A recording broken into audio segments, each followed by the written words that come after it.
SIR মামলায় supreme কোর্টে দাঁড়িয়ে মুখ্যমন্ত্রী করা সওয়াল নিয়ে সিপিএম এর অন্দরেই কিন্তু মতান্তর। সুজন চক্রবর্তী যখন কটাক্ষ করছেন তখন প্রশংসা করছেন ত্রিপুরার প্রাক্তন মুখ্যমন্ত্রী তথা সিপিএম নেতা মানিক সরকার।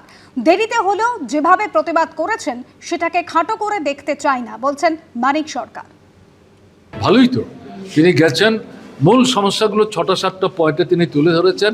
যদিও শ্রীমতী ব্যানার্জি দেরি করে ফেলেছেন, আরও আগে তার যাওয়া উচিত ছিল, কিন্তু দেরি হলেও প্রতিবাদটা যেটা করার চেষ্টা করেছেন, কোর্টে যেভাবে গেছেন সেটাকে আমি খাটো করে দেখতে চাইছি না।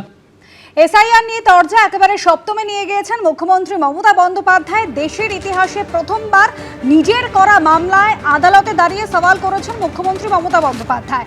আজ ফের শুনানি রয়েছে, আর এখানেই সুজন চক্রবর্তী সিপিএম নেতা তিনি প্রশ্ন তুলছেন, শুনানি শেষের 3 দিন আগে কেন মামলা করলেন মুখ্যমন্ত্রী মমতা বন্দ্যোপাধ্যায়? কার স্বার্থ তিনি রক্ষা করতে চাইছেন, তৃণমূল না বিজেপি?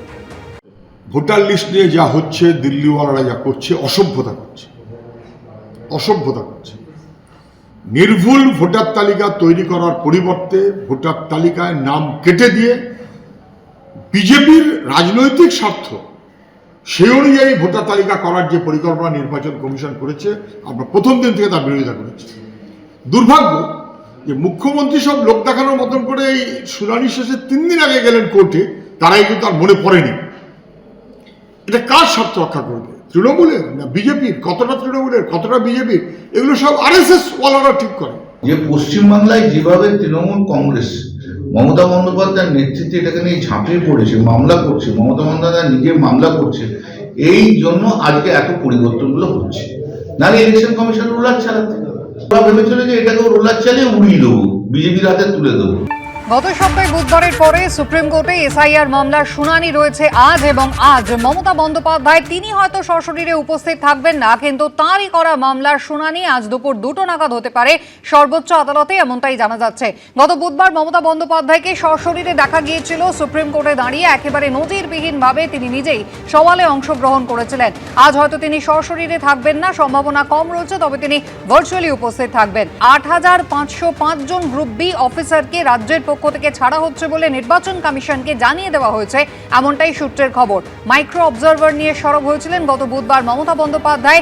বিজেপি শাসিত রাজ্য থেকে উদ্দেশ্য প্রণোদিতভাবে মাইক্রো অবজারভার পাঠানো হচ্ছে, রোল অবজারভার পাঠানো হচ্ছে, এমনটাই ছিল তার অভিযোগ। এবং যারা এআই ব্যবহার করে নাম কাটছে এখানে বসে, এমন অভিযোগে সুপ্রিম কোর্টে সরব হয়েছিলেন মমতা বন্দ্যোপাধ্যায়। যার পাল্টা নির্বাচন কমিশনের পক্ষ থেকে আইনজীবী জানান যে অফিসার চেয়েও পাওয়া যায়নি, আর সেই কারণে আইন মেনে মাইক্রো অবজারভার নিয়োগ করেছে নির্বাচন কমিশন। এ ব্যাপারে আমাদের কোনো উৎসাহ নেই, আর আমার মনে হয় রাজ্যবাসীরও কোনো উৎসাহ নেই। এসআইআর প্রক্রিয়া চলছে, যত চিৎকার চেঁচামেচি পশ্চিমবঙ্গে, পুরো প্রক্রিয়াকে নষ্ট করে দেওয়ার জন্য যা কিছু করার তৃণমূল আপ্রাণ সেই চেষ্টা করে যাচ্ছে। তৃণমূলের এজেন্ডা হচ্ছে যে ভোটার লিস্ট আছে সেই রোহিঙ্গাদের নিয়ে, বাংলাদেশিদের নিয়ে নির্বাচন করতে হবে। এত পাসপোর্ট ইস্যু হয়ে গেছে, পুলিশ ভেরিফিকেশনের দায়িত্ব কার? কেন্দ্র সরকারের নয়, রাজ্য সরকারের। সর্বত্র একটা র্যাকেট কাজ করছে।